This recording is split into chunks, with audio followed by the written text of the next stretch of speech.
What do you get when you combine the nepo baby powers of Johnny Depp's daughter and the son of Oscar-winning director Barry Levinson with pop star The Weeknd? There are no coincidences in life. Perhaps the worst show I've ever seen. A horribly written, misguided and confused narrative that can't decide if it wants to glorify or satirize, plagued with production issues, pacing problems, repetitive scenes that go nowhere, and dialogue so bad it's already infamous. Stretch that tiny little book. Before we delve any deeper, this video is brought to you by Manscape.com. Manscape, my favorite men's brand for grooming and hygiene, just released the new compact face shaver, the Handyman. The Handyman delivers a quick, close shave with a unique dual blade system. It features a standard foil shaver as well as a long hair leveler blade to knock down up to 3 days worth of growth. Say goodbye to patchy beards and hello to a clean, well-groomed appearance. Another great feature is the skin-safe technology, designed to help reduce nicks and cuts. Plus, the Handyman is waterproof and easily transported. The Handyman boasts up to 60 minutes of runtime on a single charge. That means you'll have more than enough time for multiple shaves without worrying about running out of power. Use the code IHE at checkout and get 20% off your purchase of the Handyman from Manscape.com. That's code IHE at checkout for 20% off the new Handyman face shaver. Get it now. HBO wraps up two fantastically written, complex, award-winning dramas with Succession and Barry. Succession in particular, man, I love this show, and is known for exploring morally abhorrent characters, delicately finding the perfect angles to make you sympathize and empathize with biting, relevant, and hilarious results. We are pirates! The Idol is attempting something similar: morally complex characters, victims of circumstance and trauma, and dramatic playgrounds ripe for commentary or subtext. Shortly after a nervous breakdown that resulted in her last tour cancellation, aspiring pop star Jocelyn finds herself in a complicated relationship with a nightclub owner / self-help guru / cult leader, Tedros. Let me catch you looking at her again. Look, there isn't really a place in this world I hate more than LA. So the idea of a story tackling the notoriously shallow music scene and its various slimy threads is a good premise in my book. With 5 episodes and a total runtime of 4.6 hours, there was plenty of real estate to take us on a journey and properly explore the ideas and themes they were going for. Yeah, I love it. You do? I love it. So what's going on with this Tedros guy? However, myriad roadblocks stopped this concept from coming together, the biggest, perhaps, being the weekday. Wait, no, I mean The Weeknd. It was a cute cameo when The Weeknd appeared in Uncut Gems randomly as himself. However, it takes quite a leap of faith and a completely different set of skills to believe you can jump from the music industry into the lead supporting role in an HBO drama. Hi. Leia. Yes. It's really not a new thing for successful people in the music industry to leverage their fame in an attempt to penetrate Hollywood, be it Vanilla Ice, Adam Levine, Ringo Starr, Jessica Simpson, or any number of other big names. There are fewer examples, though, of pop stars taking such a hands-on approach beyond simply starring. The story was The Weeknd's brainchild. He's credited as a writer, and most of the show was actually shot in his own $70 million Bel Air mansion. None of this in a vacuum is an issue, but how this project came together is where things get truly embarrassing. Oh, Just more grit. more grit. The Weeknd wrote himself as a hard-as-nails, culty club owner who eventually turns out to be, spoilers, a pimp. Or an ex-pimp. And they told the cops that he was like their pimp. And then he went to prison for like 6 years. His entire character rides on the ability to sell this type of manipulative intimidation that would convince the audience that he is, in fact, someone of this ilk and not The Weeknd. Extreme. You want to know what's extreme? From his airy voice to his costume design, it's all so wrong.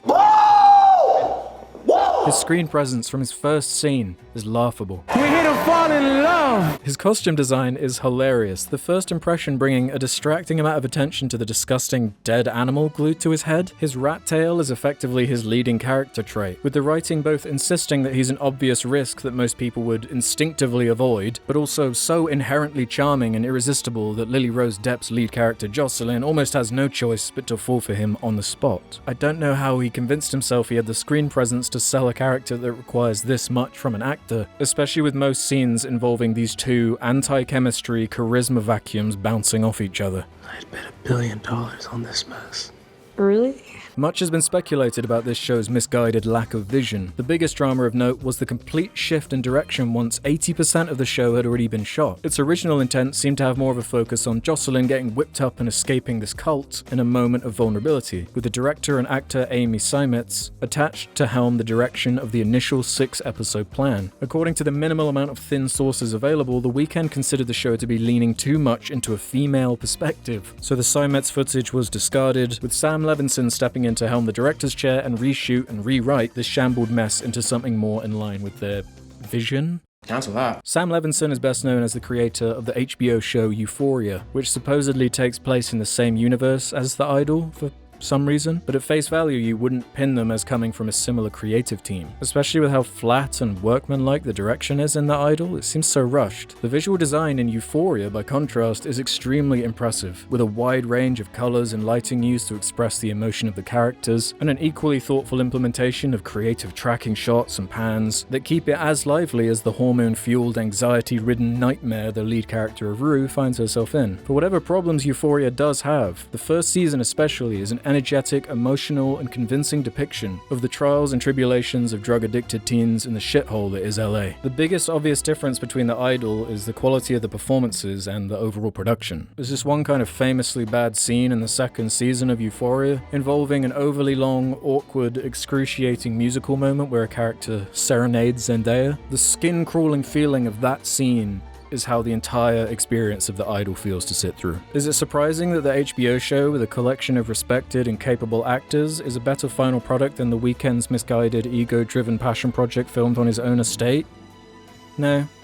Not really. You have no imagination, you know, you have no vision. That's not to say the supporting cast in The Idol is hopeless on paper, but actors like Rachel Sennott, Jane Addams, or Hank Azaria have nothing to chew on. Nothing. As we're talking about supporting characters, we might as well mention the bizarre inclusion of K-pop star Jennie Kim. She's not only useful for the production with her extremely wide audience reach, still, she has a minor B-plot where she appears to be lined up as a potential replacement for Jocelyn while she's having all this turmoil getting her album together, only for the rug to be pulled out from under her at the last moment to hammer home the repetitive point about how brutal and cutthroat the music industry is. There's a legal problem. What do you mean? Former YouTuber Troye Sivan also has a prominent role, playing a longtime friend of Jocelyn who feels held back from his potential stardom at the behest of her iron grip over him. He gets tortured by The Weeknd with a shock collar. In an embarrassing scene that's supposed to enforce the cultish and manipulative power Tedros has over people, and in the space of what feels like an afternoon, he can turn Sivan into a loyal servant. This whole sequence is memorable, as it's one of the few times something actually happens in the glacial 5-episode span of the story. Supporting characters aside though, the crux of the plot is largely centered around Lily Rose Depp, a Britney Spears-esque child star who has recently lost her abusive mother. The idea is that in a moment of weakness and without a parental figure to guide her, she winds up in the hands of The Weeknd, oh my god, who uses this moment to impose himself and become a parasite in her life under the guise of working with her, both as a lover and creative producer to help her troubled album come together. The subversive angle is that you're supposed to assume The Weeknd has all the power in the situation, with the ultimate reveal being that Jocelyn was the one who was using him all along, with Jocelyn taking it as far as telling these stories of abuse, involving regular hairbrush beatings from her late mother, which in the final episode turns out to be a manipulative lie, when The Weeknd notices that the hairbrush is in fact brand new and therefore couldn't have been used in the way she described. What did they expect the combined baked-in audience of Lily Rose Depp, The Weeknd, and its supporting cast to interpret from this toxic love story, aside from the only thing it's presenting at face value? What could have been a clever deconstruction of the money-grubbing, desperate, fame-guzzling culture of the music industry told by people who know its inner workings best, winds up being a simplistic love story that doesn't strongly condemn any of the concepts it's clumsily throwing out into the void, and instead focuses on petty love triangles and arguments between the two leads. Like for example, in the final episode, Jocelyn turns on Tedros out of jealousy, using her connections to ruin his reputation. I'm listening. Only for her to finally take him back and confess her love for him while she's on stage with thousands of people on the opening night of her tour. Because I have the opportunity to introduce you to the love of my life. Proudly proclaiming that he's the love of her life and success means nothing without him. Aside from this girl boss subversion of tropes, I can't for the life of me figuring out what it's trying to say with this. They must know that this presentation unintentionally romanticizes and encourages the very thing it's also attempting to satirize and condemn, with how it weaponizes its cast to ironically push manufactured TikTok-friendly pop songs helmed by Lily Rose Depp herself. I can't help but feel like this is actually a ploy to jumpstart her own pop career, leveraging the popularity of The Weeknd and other pop star cast members to push a shallow product that is the antithesis of the culture it's attempting to chastise. With music production being such a heavy part of the plot, countless scenes are trying to capture the magic of the creative process. It's difficult to sell that lightning in a bottle moment and make it feel natural, with so many scenes dedicated to scare producers flabbergasted by the immense quality of what they're being shown. The final episode is excruciating for this, with cringy, never-ending singing scenes galore. It's safe to say this is this generation's Showgirls. Perhaps at one point an honest attempt at satire and commentary of a scummy industry, but through the process of bringing the final product together, completely fumbled the bag. Big time. Lily Rose Depp told Vogue Australia she wasn't interested in making something puritanical, but the explicit nature is not the problem. In fact, excess in the right framing can make a powerful point. It's just that the intent is so poorly communicated and difficult to understand what it's trying to say, with inane, aimless, and repetitive use of the same type of scenes and locations, paired with dialogue that is straight up bad or so obvious that it's actively annoying to listen to. You guys, we ruined him. Daniel Day-Lewis couldn't sell some of these lines. If The Weeknd was passionate about telling this story, perhaps he needed the self-awareness to take a step back and allow this character to be played by an experienced actor who could convey what the plot required, instead of a Neil Breen tier self-insert who gets to bang Johnny Depp's model daughter in every scene he stars in. In fact, you know what, scratch that. It's unfair to Breen to compare him to this character at all. At least Breen has Breen presence. There are plenty of examples of stories that tackle these concepts of chasing and maintaining fame, the creative process, and the corrupting nature of Hollywood. Just watch one of these, watch one of these, watch one of these, watch one of these, watch one of these.